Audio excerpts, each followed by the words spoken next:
গোপাল আর গোপালের চেলা চামুন্ডা আমার স্বামীকে মারছে। আমি এর বিচার চাচ্ছি। পাওনা টাকা ফেরত দিতে না পারায় প্রাণ হারাতে হলো পরিবারের একমাত্র উপার্জনক্ষম ব্যক্তিকে। দিনাজপুর শহরের উত্তর মুন্সিপাড়া এলাকায় পাওনা টাকা শোধ না করায় নির্যাতন করে মুন সরকার নামে এক ব্যক্তিকে হত্যার অভিযোগ উঠেছে পাওনাদারের বিরুদ্ধে।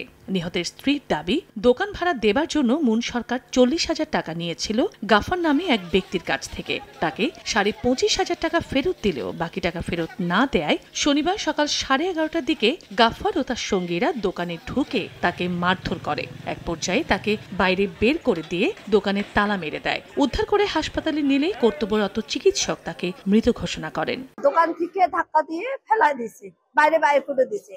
আমাকেও সে মারছে। আমি যখন চিল্লাইছি যে আমার বাচ্চা আছে, ও শাটার লাগা দিছিল। গোপাল আর গোপালের চেলা চামুন্ডা আমার স্বামীকে মারছে। এই ঘটনায় দোষীদের শাস্তি দাবি করেন স্বজন ও এলাকাবাসী। নগদে 500 টাকা বা তার বেশি পেমেন্টে পেতে পারেন ঢাকায় জমিসহ 20 কোটি টাকার পুরস্কার।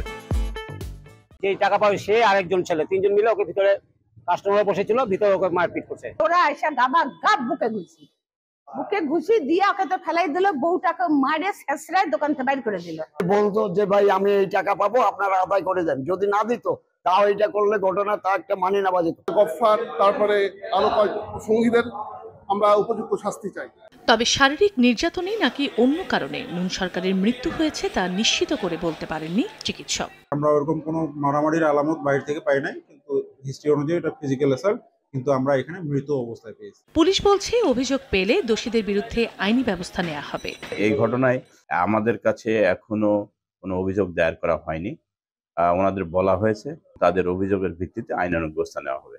47 বছর বয়সী মুন সরকারের 5.5 বছর বয়সী একটি ছেলে সন্তান রয়েছে।